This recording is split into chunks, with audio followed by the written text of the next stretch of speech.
the project starts from the university's perspective when Philippa Langley from the Richard III Society approaches us and says, would you like to help us with this excavation? So the university steps in and our archaeologists then pick up the leadership of the project, and we use old maps to gauge where on the Grey Friars site we think the lost church of the Grey Friars might be located. It's just not the easiest pitch in the world to look for a king under a car park, but I think they could see that our research was strong, and it was, we had the mitochondrial DNA sequence of Richard III.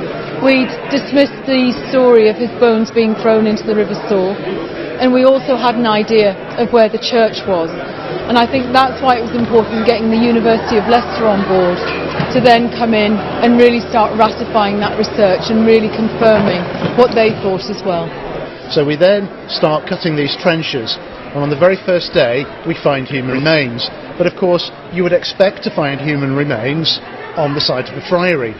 So it's only when we work out where the chapter house is, where the church is, and where the choir of the church is of the Grey Friars that penny suddenly drops, and we realise that these remains we found on the first day are right in the area of the church where we're looking for. And we find curvature of the spine and battle injuries to the head.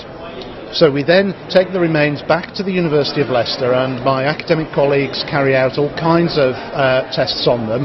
The two key ones are the carbon-14 dating that tells us that this individual died in the late 15th century, which of course is the time of the Battle of Bosworth and Richard's death, and then the clincher that the DNA that we've extracted from the skeleton found at Grey Friars matches that of a known descendant from Richard III's sister Anne of York.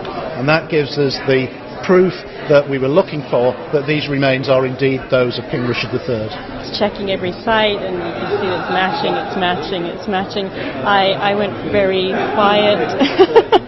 I think it just starts to sort of sink in a little bit, and you think, oh my goodness, it's quite a profound thing to be doing. And then I confess I did a little dance around the lab, just because I was so excited. That was the most incredible result.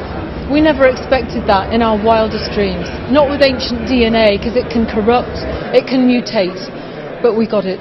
So it's incredible. It is a fantastic story that we've been able to share with the world today. I'm really pleased we were able to hold the punchline until the last minute, because we've always felt it's important that people see the evidence that has led us to the conclusion that we've reached. So we were really pleased that the story didn't blow before today. I think we're all so exhausted. I think we'll probably go home and have a mug of cocoa. But we're going to celebrate. And we've got our 90th anniversary coming up next year, which will be the year that we rebury King Richard. So I think there's going to be a lot of celebrating going on.